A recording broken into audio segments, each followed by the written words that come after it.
Hello everyone, so I have the pleasure to be here with founder of SBG International, Matt Thornton, and brother of Matt Thornton, who's a coach in SBG. So today we're going to look at the mount, and I will try to maintain my mount on top of Zach. Good luck.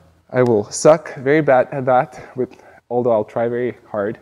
And then Coach Matt will look at my mistakes and will give me some advice, and we'll see how much my game changes because of that. You bet. Okay, so you got somebody who's about 280, and how much do you weigh, Rokas? I think it's 180 based on 180. the American. So let's just say he has almost 100 pounds on you for sure. And I'm going to ask Zach to respond in the beginning, not with technical jiu-jitsu, but more just like what a big guy would do if you're sitting on him and it's a fight. And we'll see how you do.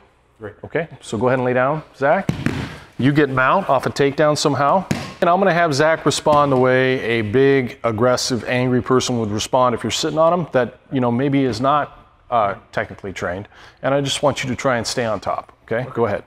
And for here, Zach, I want you to focus on pushing on his body and rib cage and trying to knock him off you. Ready? Go. Okay, try again. Give you a couple shots at it. You ready? Yep. Good, and one more time. Try and stay on top, Rokas. Good, okay, so let's fix that. Yeah.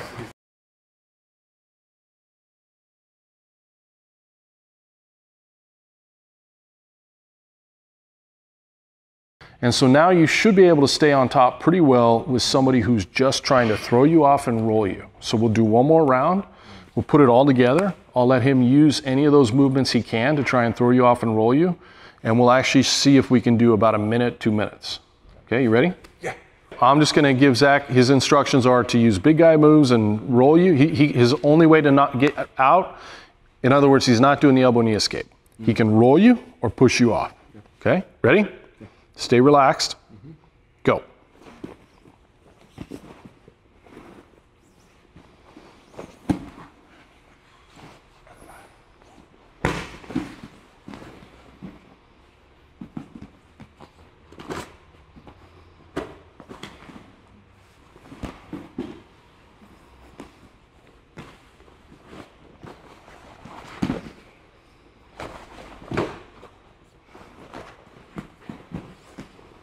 Go back to prayer feet. Try not to grapevine.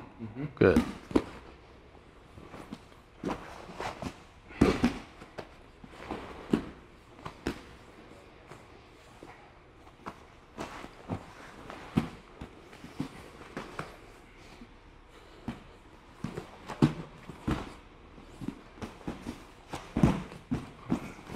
Good time. So he got one, but you stayed on there for quite a bit. And you can go back and compare that to the footage when we started, and both are real. Right. So massive improvement, right? Sum total of about 5 minutes of training.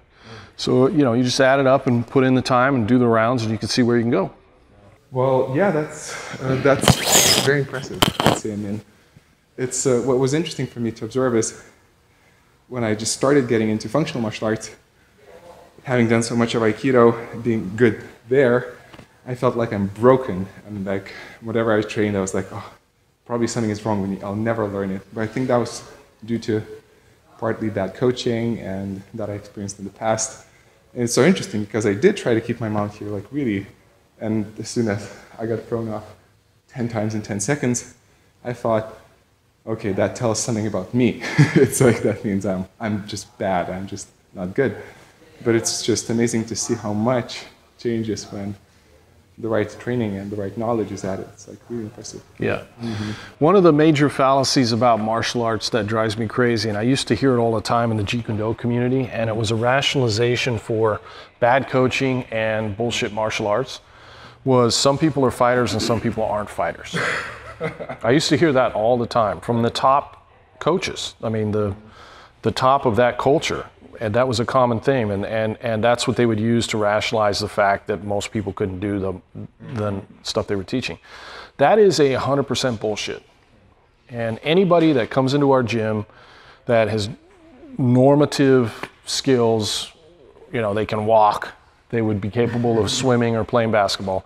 Anybody that has that level of attributes, just normal human being, can learn how to fight well with proper coaching and the right environment. So it's not you. Right. And when you're training anything for real, it's not going to be pretty and perfect every time.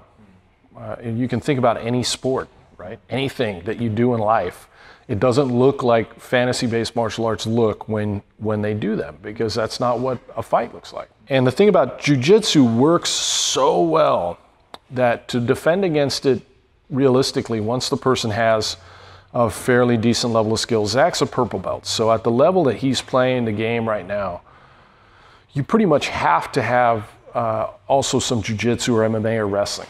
And absent that, it's very easy for somebody with 5 or 6 years of Brazilian Jiu-Jitsu to stay on top or escape or defend themselves. It's so functional.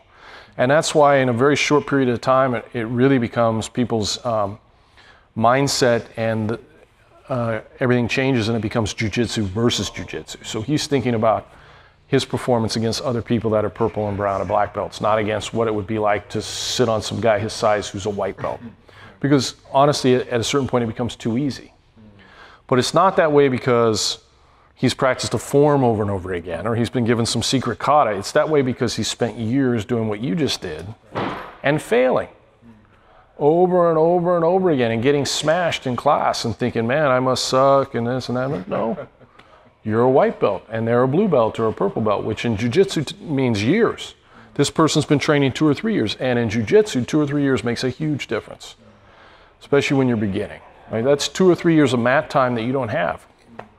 So, no, it's not you. Just got to get the right coach. Good to hear, good to experience.